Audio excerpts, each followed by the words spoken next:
He separates. He's to the 20, to the 10, to the 5. Touchdown, Florida State.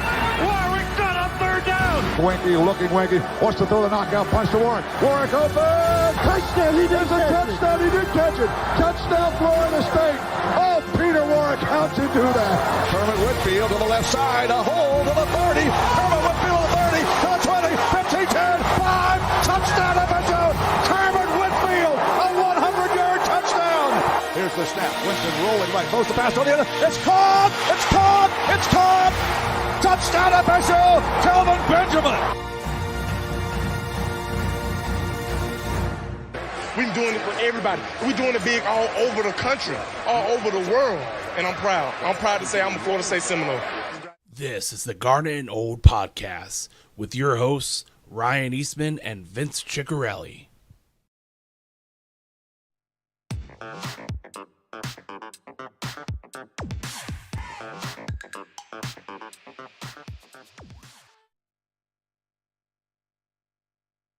Good evening, everybody, and welcome to the Garnet and Old Podcast. I'm one of your hosts, Vince Ciccarelli. Here, Ryan Eastman, who is my co-host, Big Papa East. He's actually on a cruise currently. The man loves a cruise, and in honor of him tonight, I'm wearing my cruise gear. So, Garnet and Old Podcast, no inside info, no contacts, no problem. And I know what everybody wants to talk about. But we're going to take a few minutes before we pull Greg Swaim on, and we're going to talk about just some happenings this week, so we can tie up some loose ends before we get into conference potential realignment talk. So those of you that are listening and waiting for that, just give me a few minutes, and we'll get right to it. First couple things that have come about this week. As far as Nole fans are concerned, it was announced that the LSU game, the opening game of the season, now has a time and the network, right? So 7:30 p.m. on ABC. And so that was announced this week. Also, I've got my email. If you're a booster, you should have gotten your email as well, that how many tickets that you are going to get if you are going to be at the game. And also seat selection happens this week too. So if you're looking to change your seats, make sure you don't forget to do that. Preseason rankings. Those rankings are coming out all the time. Everybody has a ranking list. And I saw one this week. We were rated as high as third. It's exciting. I don't know that I would put us that high, but again, you know, the hype is there. And so we'll take it. We'll take it. I'd rather be talked about than not, right? So good on that. Softball team continues their winning ways. And I know I'm kind of rambling through this because I want to get to the conference realignment talk. But the softball team won the conference tournament, became a number 3 national seed, and they sold out their hosting tickets within 5 minutes. So, you know, it's not just about football for the Noles, right? The softball team also doing really well and drawing in the crowds. As far as recruiting and transfer portal news, we lost one. Jalen Key decided to go to Alabama. He was a safety target that we were really hoping to get. But we picked up another safety target, Ashlyn Barker, who has, I believe, 4 years to play and a lot of upside from that standpoint. We probably need to pick up another defensive back in some form or fashion before the season starts. So be looking for that. Keon Coleman, the wide receiver from Michigan State, we're still waiting to hear about that. There's been talk that may happen this weekend. So adding him to the team would be awesome as well. So we're waiting to hear on that. And of course, we haven't said the name, but we are going to say the name tonight. Destin Hill has arrived on campus after a lengthy wait, and he is enrolled and on the roster. And apparently, from what we've heard, is in great shape. And so not only is he on the team, we might see him pretty early. So that is awesome. So I think we're right around 82 scholarships or whatever. There's a couple more that we could allocate before the beginning of the season. And so the transfer portal work is not done. So keep an eye out for that. And Garnet and Old will keep you up to date with that to the level that we can. each and every week.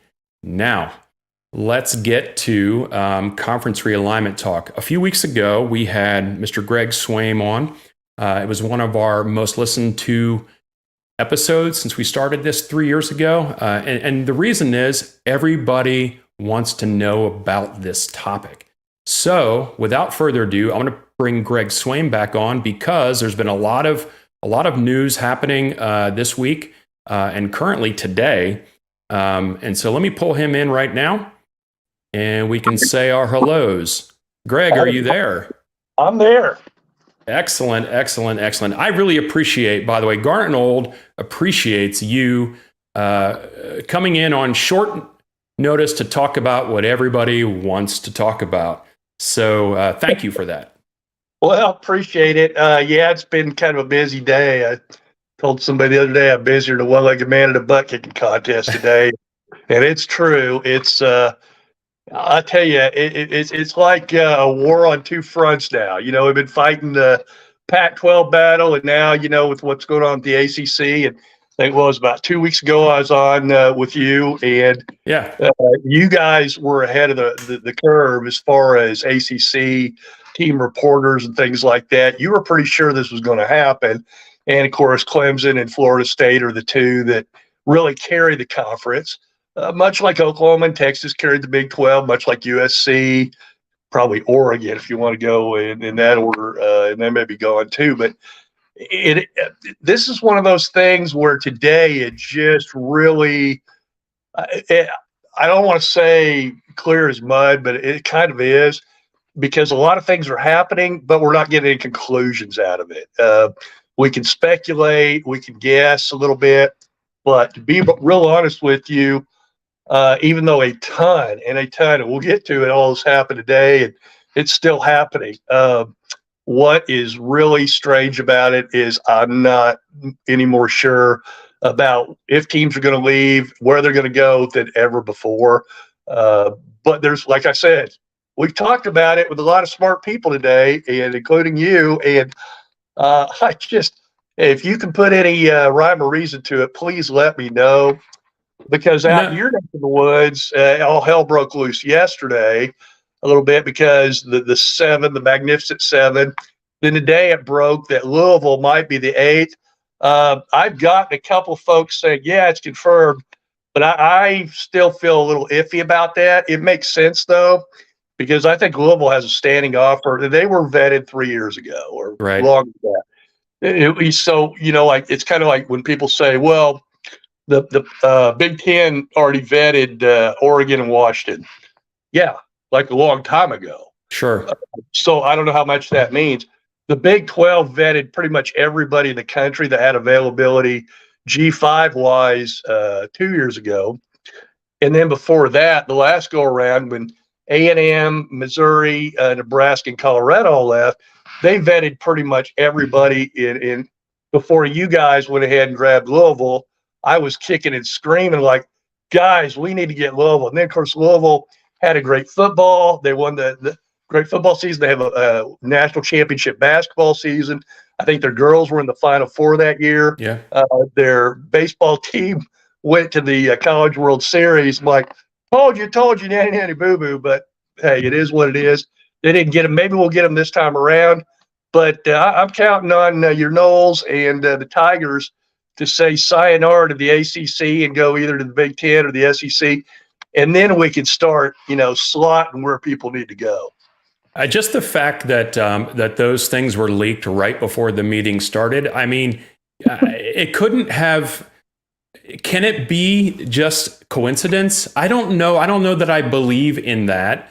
I believe that these gentlemen, Dellinger and McMurphy, both have information about what was going on, and it was, you know, they weren't giving necessarily, you know, this is going to happen right now, but the facts that they could give, they gave, and I think that was purposefully done at that point to make sure that the conference knows that we're not just kidding around. That money is way too different, you know, between the conferences. We cannot survive like this. I mean, I saw it tweeted earlier today, maybe yesterday, that once things start to settle, UCF is going to be making more money than Florida State and Miami. Yeah, that's just got to piss everybody off in Tallahassee. Well, I mean, I don't have any qualms with UCF at all. I mean, they did what they needed to do, No, and it'd be like OU and Tulsa getting less money. I mean, OU and OSU getting less money in Tulsa. I would be furious. OSU fans and OU fans especially would be furious.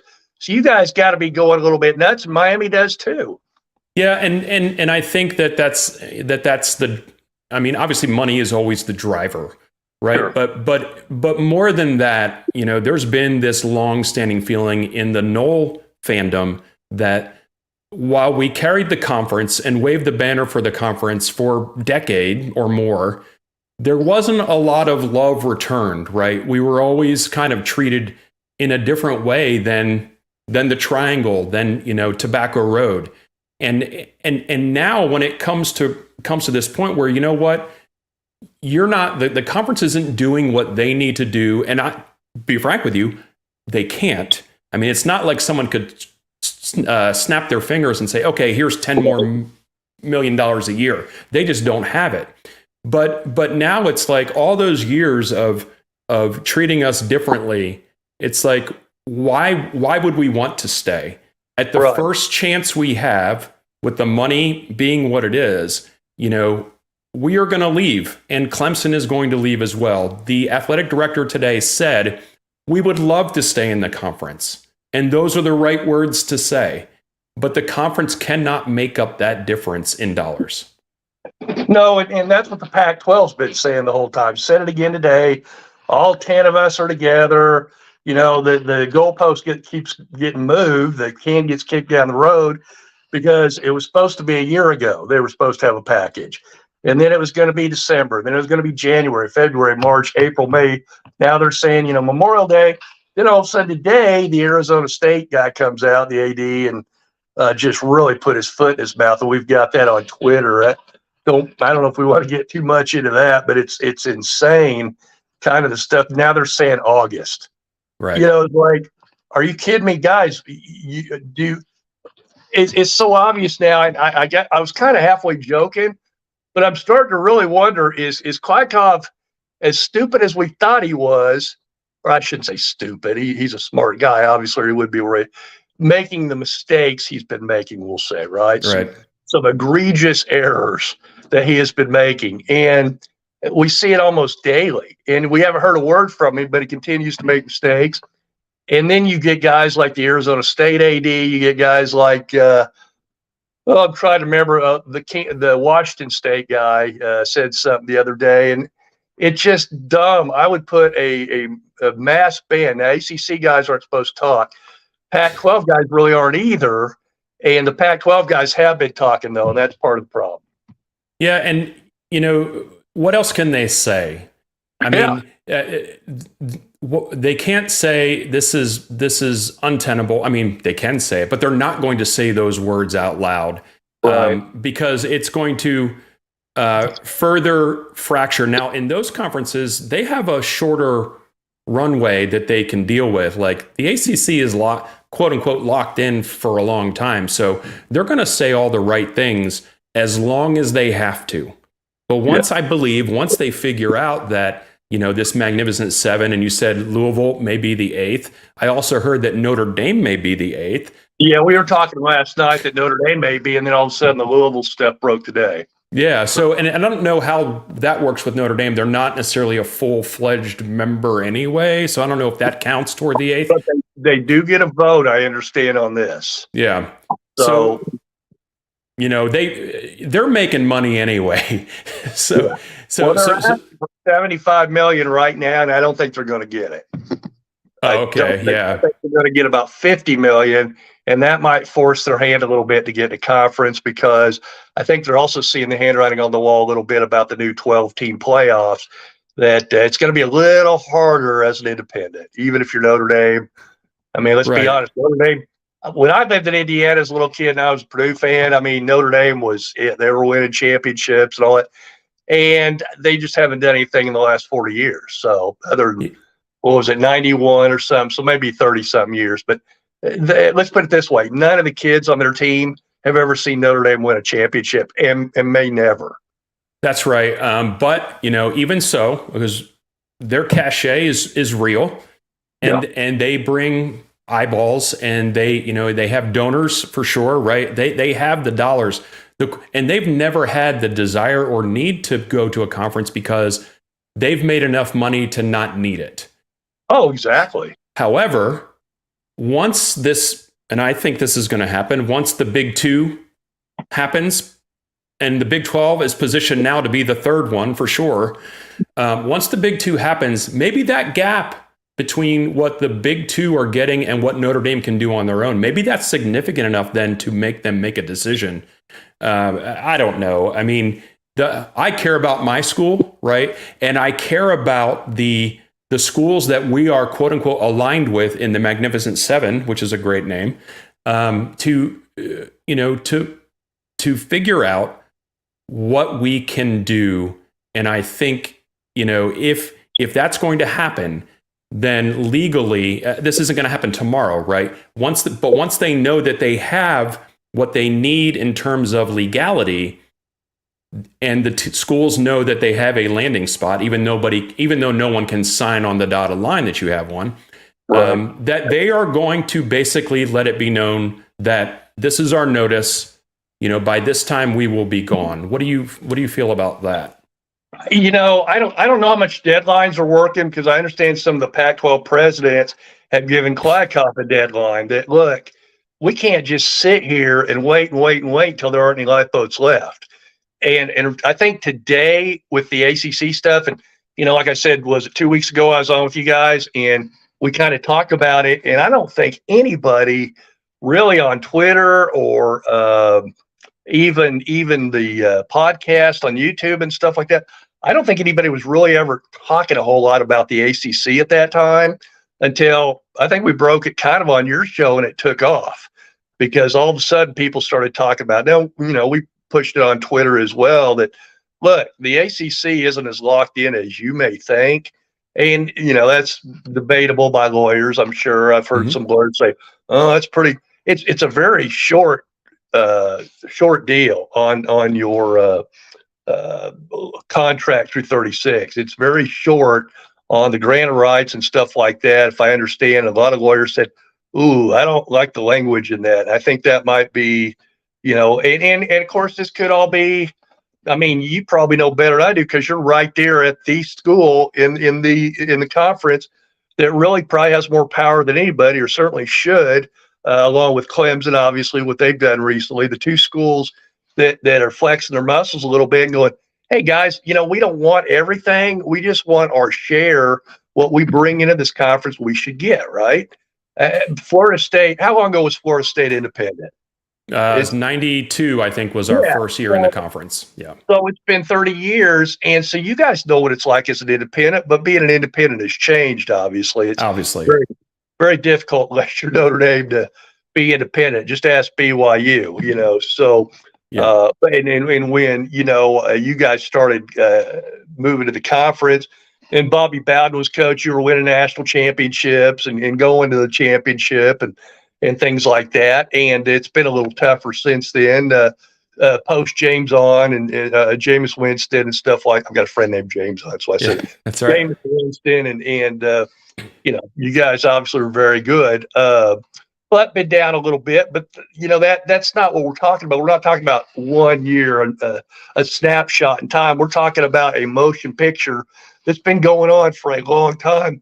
And since you've been in this conference, until the last 10 or so years with Jimbo and not Jimbo, Willie Taggart.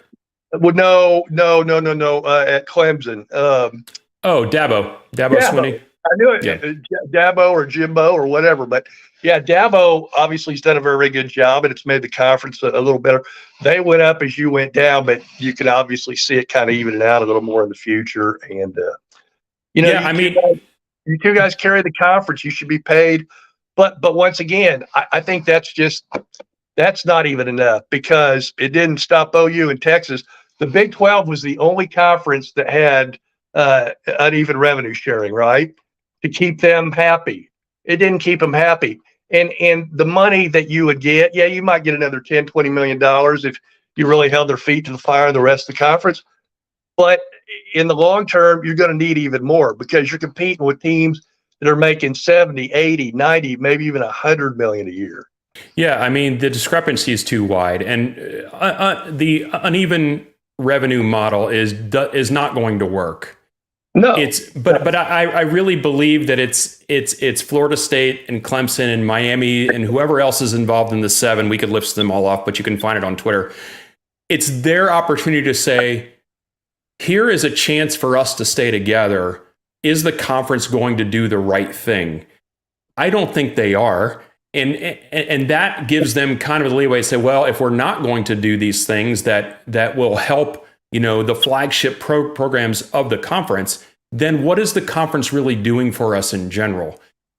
If they did decide to do that and we got 3, 4, 5 million more per year, that is not 30 million more per year, which is what our rivals that we're recruiting against and we're competing against, that's what they're going to be making. So long run, unless ESPN tears up the contract and says we're going to start over and be more in line with what the other conferences are doing, then this is not going to work. And ESPN is not going to do that. They are just not going to do that. The only way I can see them getting involved is if the Big Ten and Fox really tried to make a power move to push into the Southeast. And at that point, then ESPN says, you know what? We have to kind of fortify the walls here. We got to build the moat. And if that means we have to do this thing over here with the ACC, then we're going to do it. That's the only way I can see that kind of coming to fruition. But there's no way the other schools in the conference are going to say, here, Florida State, have some more of the money. Just in terms of what I explained to you a little bit before, through the history of our existence in the conference, there's been no love toward Florida State. So those schools are not going to give up that money. You guys came right in with Bobby Bowden and started kicking butt. I mean, that's kind of probably where that got going. If one of these 4 G5s that comes into the Big 12 next year and just goes on a 3-4 year tear and wins national championships, they may not be real popular in the conference either. So, right. You know how that is. Haters gonna hate. So, yeah, that's true. And I do want to make sure the listeners and the watchers and whoever understand that Greg's not here and I'm not here saying this is all going to happen tomorrow. Like, Greg, you have your sources that you pull this information from. And, our mantra is no inside info, no context, no problem. We just listen, we try to put 2 and 2 together. But I want to make sure that, because there's a lot of people out there saying this is going to happen tomorrow, and they're kind of stoking the flames for clicks, whatever you want to call it. Yeah. What I'm saying, and I think what you're saying, is that there is enough smoke, and there are enough people talking, and the situation is right and ripe for dominoes to start to fall sooner rather than later. Oh, without a doubt. And like I said, 10 days ago, 12 days ago, when we last spoke, we were kind of talking about something that hadn't happened yet. Well, now it's starting to happen. I mean, it's pretty obvious what has happened. There are 7 teams who are really upset going in. We found out they were the Magnificent 7 yesterday. They made me the Elite 8 today. Couldn't even be more. Did understand that Pitt might jump in, but I think what happened, why Louisville is all of a sudden in on this, because if you had nowhere to go, if I told you, okay, if this conference falls apart, let's say you're Boston College and you're the AD, and I said, okay, this conference is going to fall apart. The 7 or 8 teams are going to go to the Big 10, the SEC, the Big 12, and you guys are, you're on your own. You're going to be the ACC, but you may be G5 in another year or something like that, and you're not going to get an automatic bid and all that good stuff. Although I guess if you're in the top 6 now, you win a championship, you're in. So it's still possible. A little more difficult, obviously. But if I told you as a Boston College guy that, what's going to happen in this conference and you're going to get even less money now, you're not going to like that very much, and you're not going to vote for breaking up the conference because that's better than what you're going to get. Whereas you and Clemson and 5 other, maybe 6, 7 other schools are now you have a place to go. There's no way it's illegal to talk to the SEC and the Big Ten. Right. Yeah, sure. That never happens through third-party channels. Never, never, never. Of course it does. And you guys have already taught, I mean, I say you guys, but Florida State brass and Clemson brass have known for a long time you've got offers from the big boys that pay a lot more money. The rest of the schools, they may be checking around. They're talking to third-party options. I think Louisville got the message the other day. Look, we already vetted you a couple years ago. Mm-hmm.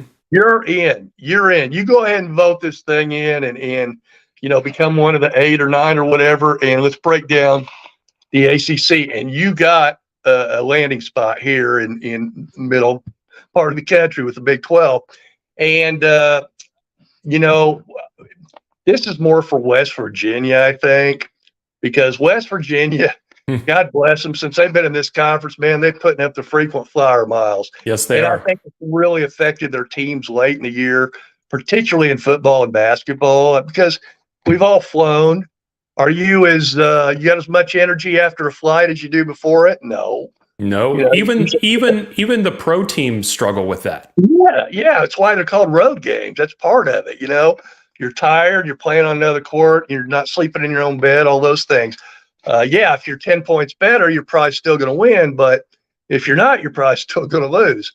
And that's what happens. And so I think if you're Boston College, of course, Boston College, Syracuse, Wake Forest, none of them are going to vote for it, right? They're gonna stay right where they're at because that's their best option. That's not I your wouldn't. best option. I wouldn't vote for that. No, it's not the 7 schools' best option. It's kind of like the Pac-12 right now. It's kind of in the same boat, and that's why I say we're fighting the war on 2 fronts now because it's been Pac-12. I mean, you read my stuff. Mm-hmm. It was all about the Pac-12. What's going to happen there, and are they going to come over? But then about 2-3 weeks ago, I started hearing rumblings about Florida State, Clemson, other schools unhappy, and all they need is 8 to bust out, theoretically, right? I'm not a lawyer. We're going to get one on the show later on and talk about it, I'm sure. But what exactly is going on? Do you, a lawyer, have any insight into this particular contract that binds these schools together? And is it breakable without paying the exit fee? So yeah. What's interesting about that? Well, there's a middle ground. Yeah. What's interesting about that is, you signed on for this thing. You signed on to it at a time when things were different, right? And so, I've heard this from rivals. You signed your name to it, so fulfill your commitment. There is no one in this world, and especially in this country, that if you are being taken to the cleaners with a contract you signed, that you are not going to try to get out of that, right? So you have to do that. You have no choice. The word was untenable, right? Untenable. It's exactly what it is. You cannot survive as Florida State has for many years as basically a blue blood type team, one of the top, 15, 10 programs in the country. You've got recruiting, you've got money, you've got everything you need, you've got tradition. So you're going to stay that way unless you have to compete with $30 million, and I get $100 million, right? For over a period of 13 years, that's going to add up a lot. And we talked about those numbers 2 weeks ago.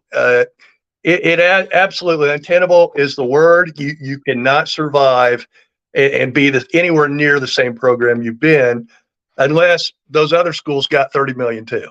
Here's the thing about not being able to survive on a shoestring is that Bobby Bowden was so good at what he did that for many years, Florida State was able to compete at the level they competed at, even though they were not making as much money as other teams, even though they did not have the facilities that other teams did. I mean, they didn't have, because Florida State, their fan base is a younger fan base. They didn't start playing football till the 50s, right? Because of that, we don't have any old money.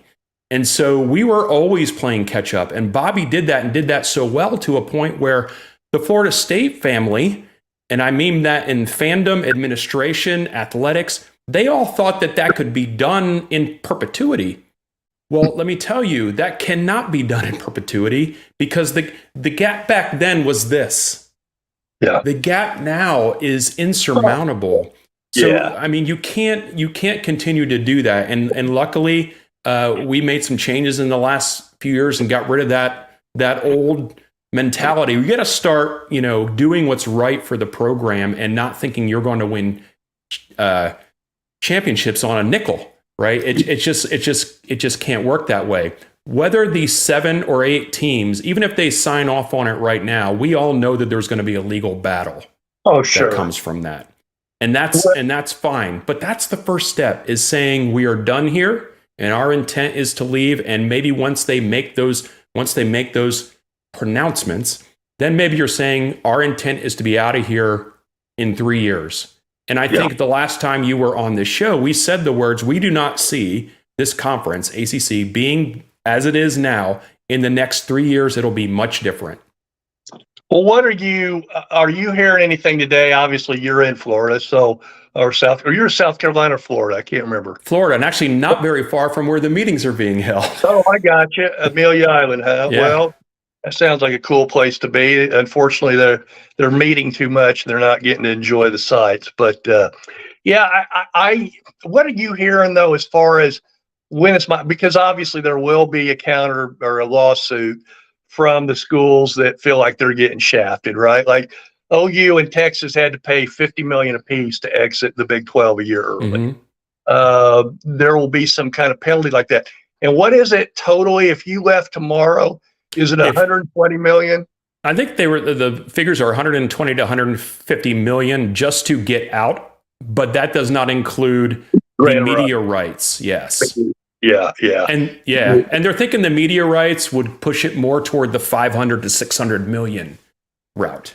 Yeah, and we talked about it last time. If you were to go to the Big Ten, it would pay off, but it would be that 13 years to pay off. Basically, I think it's like, what's the difference? The Big Ten's making, what are they making? Like about 100 million a year. 100 million a year, yeah, something like that. I think with the new contract. Let's say you guys are roughly making 30, so they're making 70 million more times 13. I mean, once again, if you could pay it off in an installment plan, it would still pay off, even if you had to pay $500,000, because it's going to be closer to $1 million by the time it's over in 13 years. So maybe you just have to bite the bullet. Now, that could be negotiated down, obviously. Sure, and it would be. It probably would be down to like 50 or 60 or 70. And like I said, that's what OU and Texas paid. So that might be the best way to do it, don't you think?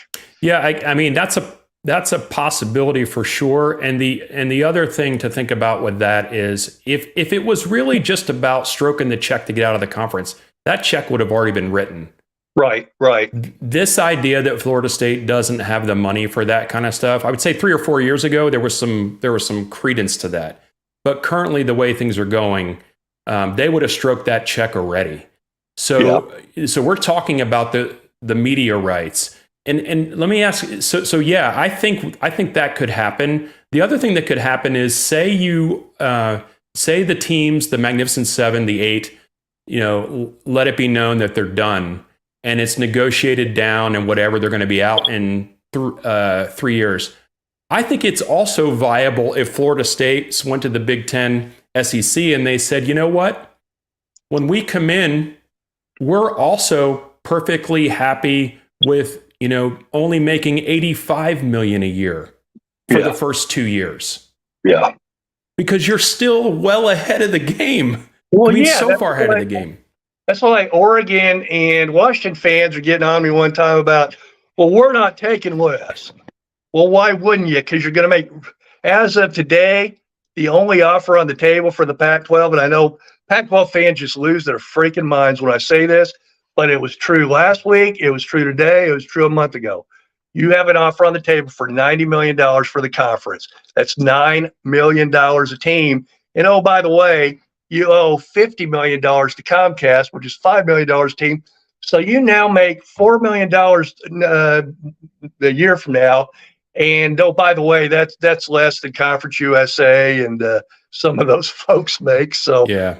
Yeah, that kind of opened their eyes a little bit. I think they're starting to see, not because of me, but other people explaining it too. And the problem with the Pac-12 is they got like three guys out there that cover recruiting or cover conference realignment, and they are such homers they can't see the trees through the forest. You know what I mean? Yeah, I'm a homer. I'm a homer, but I think I can be objective sometimes. I'm also a basketball scout, so I see my kids play. I'm not one of those, daddy with glasses on. I'm like, Dad, I scored 38. Yes, son, but you didn't guard that guy. He scored 32. So right. I think I can be objective when needed. Well, I think my objectivity comes in the fact that I think that if we had the opportunity and the Big Ten or the SEC said, Florida State, you have a spot here, I would think we would be worth the full amount. I absolutely do. Absolutely. I absolutely do. But if they came back and said, you know what, for the first 2 years, we're going to give you 10% less. Right. I'd be like, you know what, that's well above, far beyond where we are right now. And we're going to bring in the eyeballs, and before too long, we're going to be a full partner. I mean, there are some people that have pride about that thing. I'm telling you, you cannot have pride when the rest of your neighborhood is lapping you over and over in terms of revenue. If you made $80 million a year, you'd still be making more than anybody in the SEC. Yeah, right. It's true. So for now, anyway. Well, yeah. To be honest with you, though, I think in the future, because I know the Big 12's up again in 6 years. Obviously, the ACC not till 2036. The Pac's up next year. So who knows what's going to go on? They're playing with fire out there. I get it. They're together. It's a 107-year-old conference. They feel like they're holding up the West and all that. But once again, you mentioned it. Yeah, you love the ACC. That's your conference. But it's more about Florida State for you, and it's more about Oklahoma State for me. Although the current deal I'm doing with this is like I'm kind of covering every conference now. For sure. I want to get out, and they keep dragging me back in again. So that's right. Hey, I need to get to my basketball recruiting, what I really do for a living, and but we are going to do some podcasts and stuff about conference realignment because it's obvious. I think I got 800 new followers today. It's crazy, isn't it? The only time I've ever had a couple of thousand in a day, they all had to do with conference realignment in the last 15 years. So right. I think I've been on since 2011, so that's kind of when things started. But the topic is a fascinating topic because it's not just sports; it is financial, it is passion. I mean, it's all of it woven together. It is. And if you have a passion for your team, you understand that you cannot be at the back of the pack for too long. That you are able to come back from that quickly. It just can't happen. So if Clemson and Miami, I don't typically see eye to eye with the fans of those teams. Sure. But if they feel like they want to lock arms with us in this fight, let's get at it and let's get it done. So in that aspect, conference waving, it's not really conference waving. It's like these teams, the Magnificent Seven waving. I'm all for it. Well, I was going to look it up on Google or something, but you could probably help me out because we all know what the Big Ten is all about, AAU, which is kind of dumb, really, because Notre Dame's not even AAU and Nebraska's no longer AAU. Now, Florida State is, right? No, it is not. But there's been a very steep climb academically in concert with Norvell's climb for the academics, and it is currently ranked in the top 20.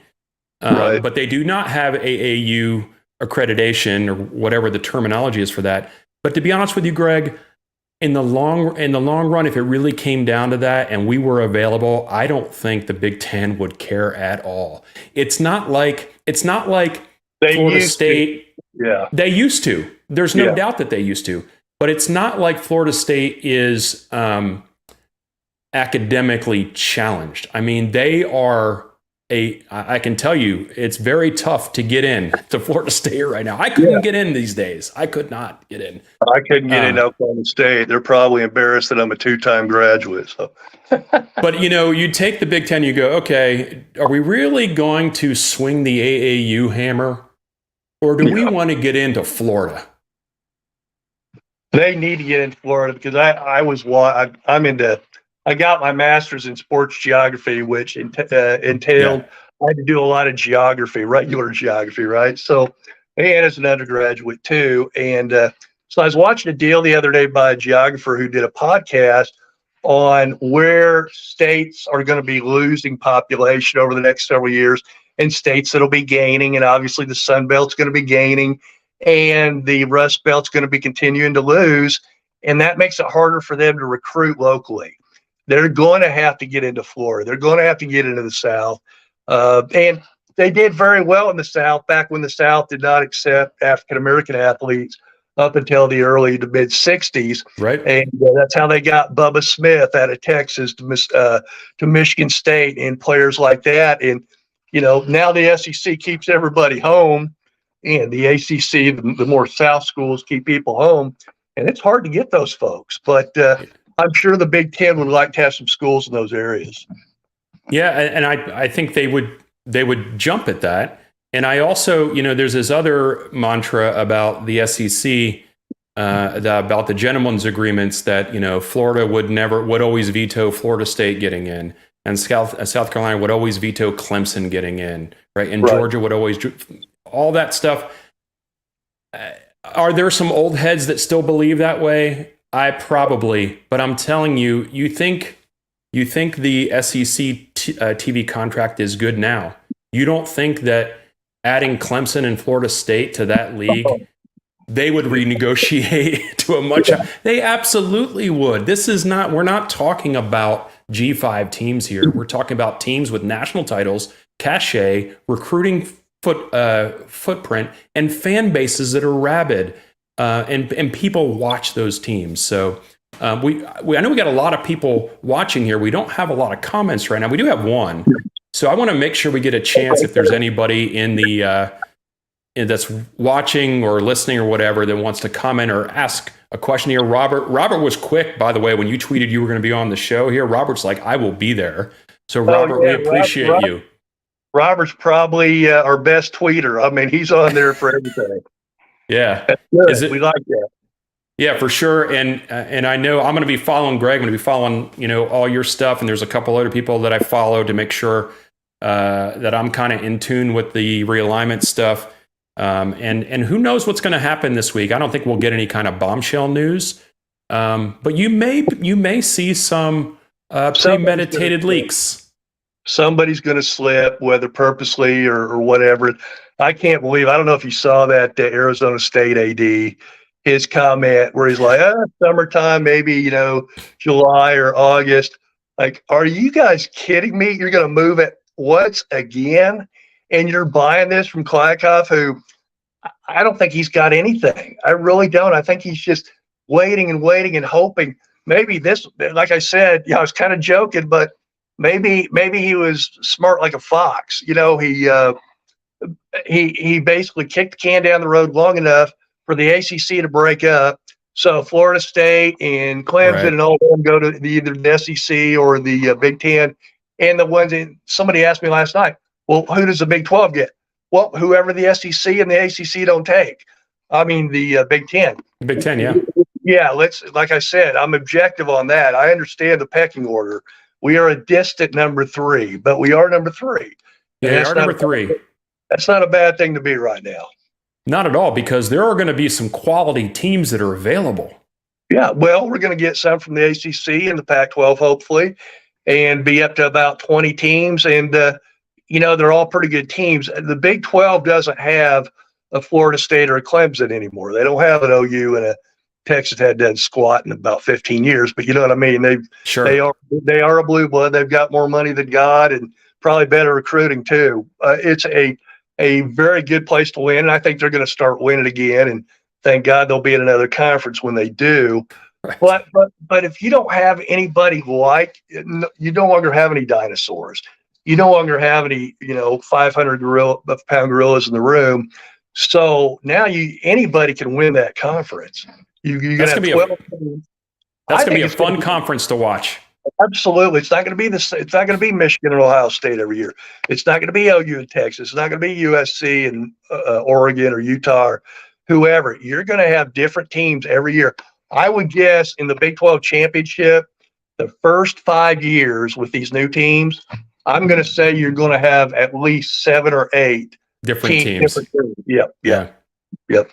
Yeah, I don't doubt that at all. It's going to be a fun league to watch when that happens. And Greg, we may still be talking about this 2 years from now. Who knows? Oh, I have no doubt. Well, and it may not be about the current teams. It may be about, well, you know what? Somehow the Big 12 just got a $100 million per team deal. And so now somebody from the Big 10 that's getting less revenue or something makes a jump. Who knows? Sure. I would love to have Nebraska back in this conference. And they would love to be back, but not for the money that we pay. Sure. I don't blame them a bit. Yeah, that's true. I mean, they've struggled for sure. It kind of hit them at the wrong time.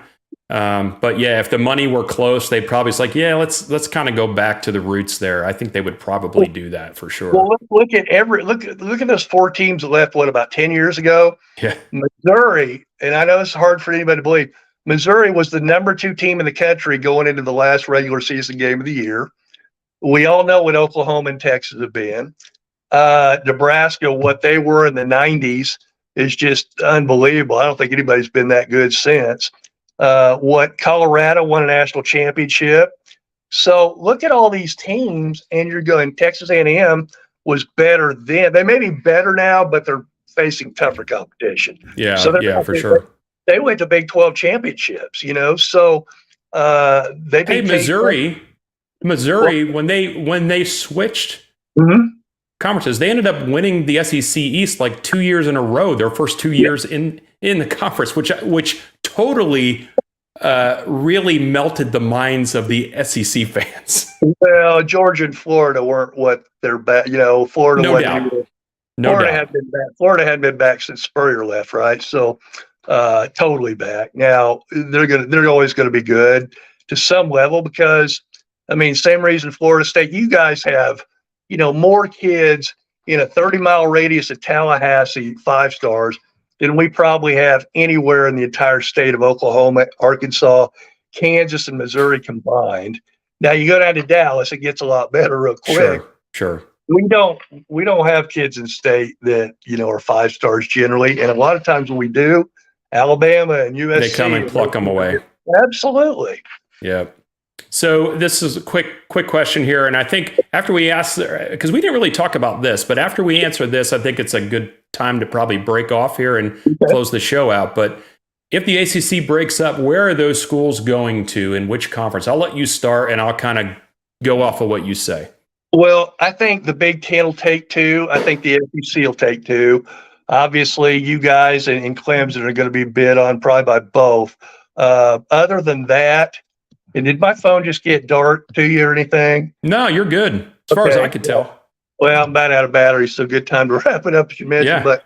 But it's I think, you guys will have a choice. And Big Ten's more money, easier to win. Why wouldn't you go there, right? You agree?